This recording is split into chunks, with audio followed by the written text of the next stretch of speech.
Hello everyone, thanks for joining us today. As you've probably noticed, food has always been more than just sustenance to me. It's a vital passion that courses through my veins, makes my heart pound, and makes me feel alive.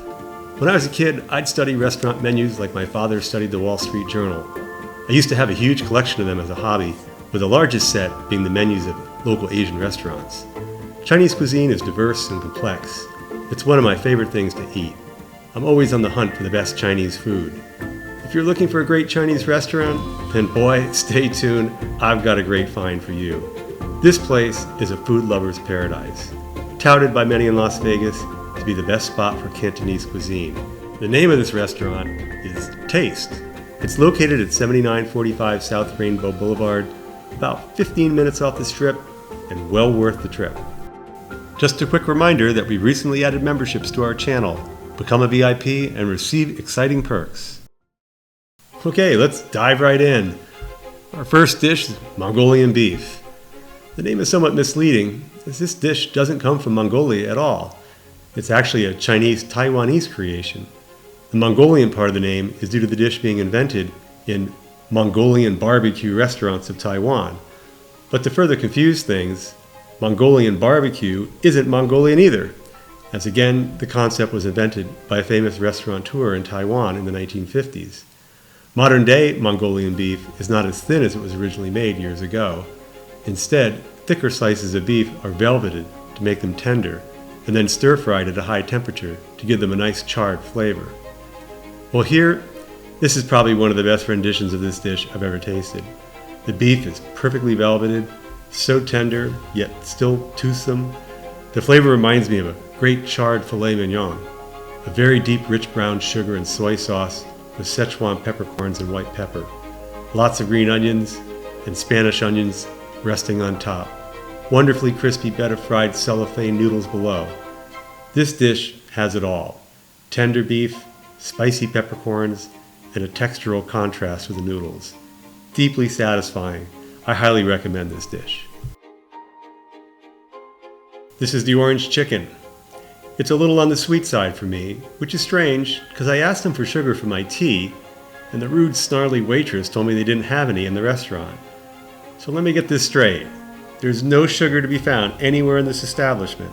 I found that quite hard to believe. I guess what she meant was they used all the sugar when preparing our chicken and didn't have any left for my tea. Still, this chicken is great, just very, very sweet. The chicken is super crispy and beautifully crunchy, not at all greasy. I don't know how it holds up to this thick, viscous, almost sickeningly sugary sauce, but it does. There are some hints of orange in the dish, but the taste is overpowered by this thick sauce.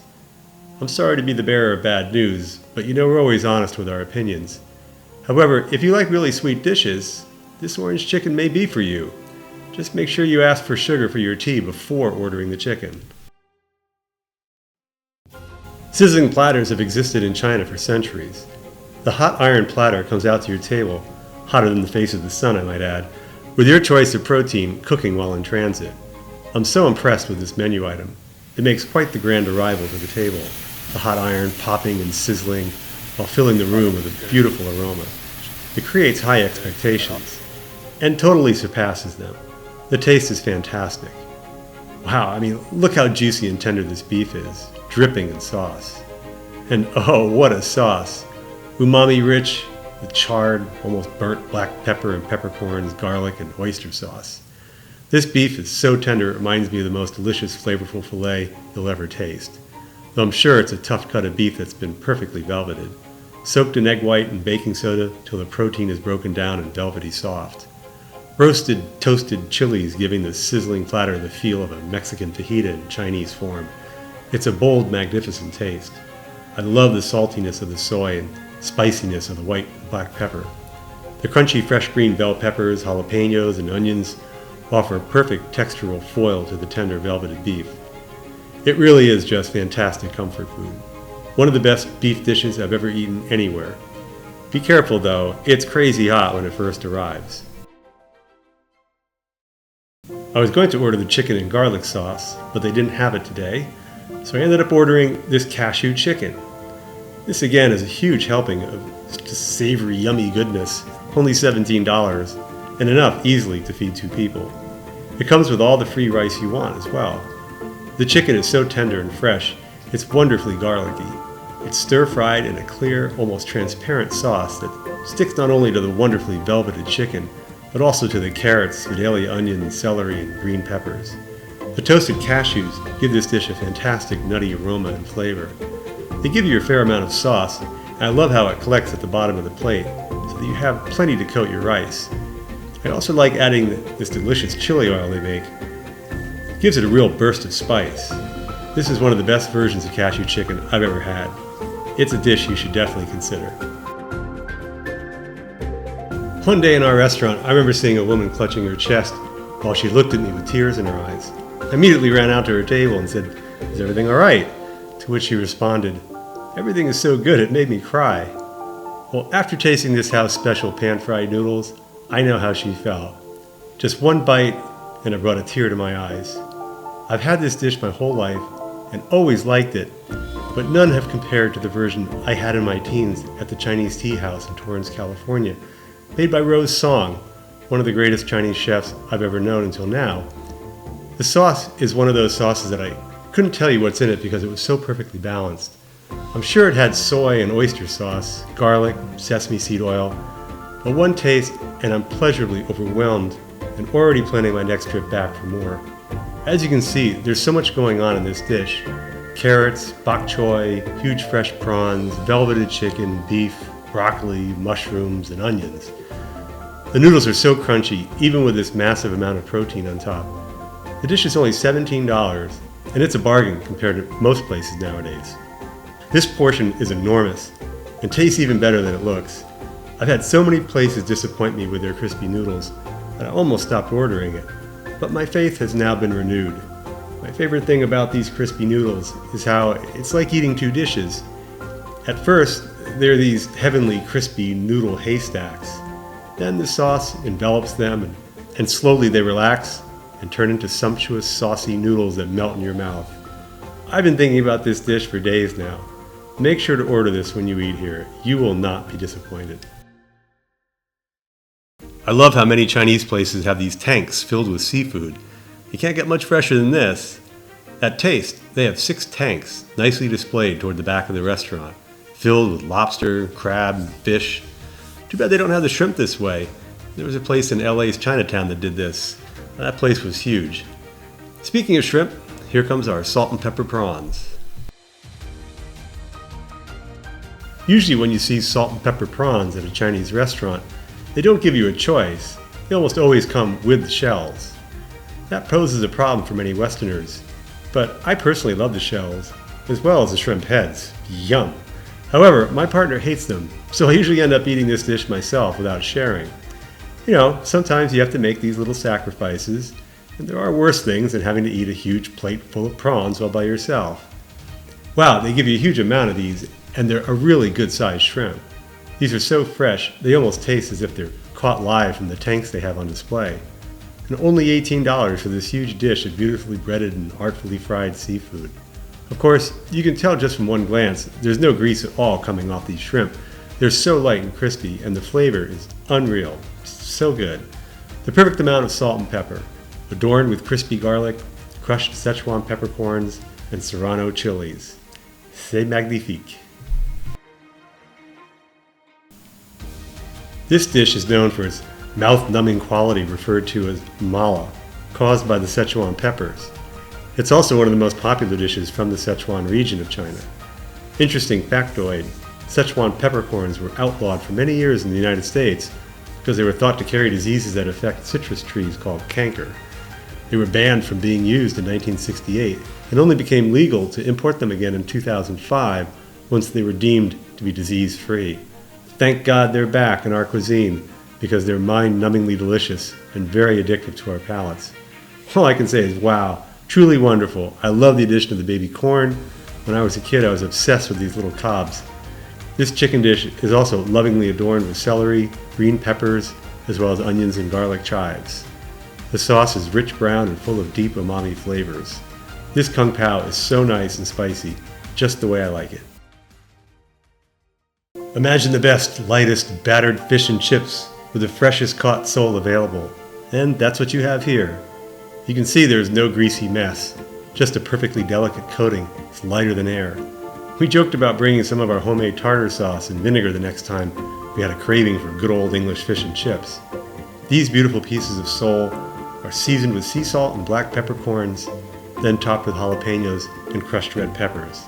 And then lovingly adorned with green garlic chives, green onions, and of course, freshly toasted garlic. They didn't serve them with any sauce, and honestly, they don't need any. With the addition of their hot Chinese mustard, they're over the top good. I bet these would also be great with sweet and sour sauce to dunk them in. Anyway, this was a fantastic dish. Well, sadly, this was probably our least favorite dish today. I don't recommend it. Most of the other shrimp dishes here are great, but the crazy hot iron pan they serve it in tends to overcook the delicate prawns to the point of having a rubbery texture. If you like shrimp, you may want to order the salt and pepper prawns we discussed earlier. They're great. If you like the flavor profile of this dish, consider ordering the beef or chicken version. Those proteins will hold up much better to the extreme temperature of the pan. While the prawns were overcooked, the sauce is magnificent. I loved having it over rice with the addition of the crunchy onions, red and green bell peppers, green onions, and garlic. The black beans were fantastic in this rich soy-based sauce. Most people don't realize, but black beans are not really black beans at all. They're fermented soybeans.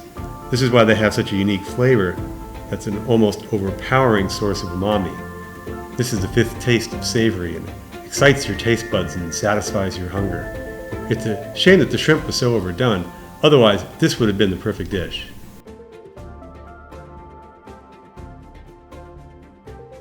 They call this the two-item barbecue.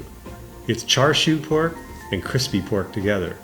The only way it could have been any better is if you order a side of steamed bao buns, like the ones that are normally used for Peking duck. Side note, on their electronic wall display, they labeled it Peking duck. Well, trust me, the duck shown on the sign hasn't been doing any pecking for quite some time. Anyway, we decided to order the steamed buns, and they were magnificent, so light and yeasty. I'm not sure they make them or buy them already made. Recently, we found out that many of the buffets in town that we love so much don't make the bao pork buns homemade. They buy them from a Chinese company that supplies them to all but a few places in Vegas. Anyways, I'm still going to eat them. The char-siu pork is made here homemade, and it's superbly seasoned with Chinese 5-spice, honey, and pineapple. They marinate it till it absorbs all the flavor of the spices, then slowly roast it to perfection. I've had people who go to China tell me that the barbecue pork it tastes is comparable to the best that Hong Kong has to offer. The crispy pork is also some of the best I've ever tasted. They sell a lot of it here, so it's always fresh and never has a gamey taste. It comes with hoisin sauce, and when dipped in that, it really reminds me of Peking duck. I loved it this way. By the way, we also asked for Chinese mustard and the drippings from the char-siu pork to use to dip the buns in, and they gladly accommodated us. It was so fun to use all three sauces.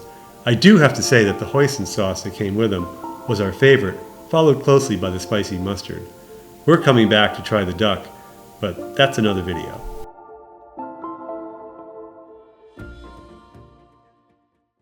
Well, as they say, what a difference a day makes, 24 little hours.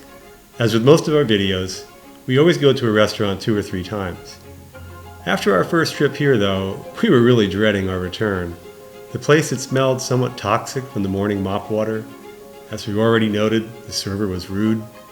And the orange chicken, well, after a few bites, I kept waiting to hear the tinkling sound of my decomposing teeth hitting the table. Our second trip was, as Mark Twain quipped, the difference between lightning and the lightning bug. From the moment we walked in, the place smelled wonderful from the sizzling platters. The pungent aroma of garlic filled the air. The servers were attentive and friendly, and the food, well, the food was just sensational, and we felt as if we couldn't wait to return. Taste had a number of dishes that rank right up there with the best we've ever had, with the house special pan-fried noodles taking the prize for the standout dish of this review.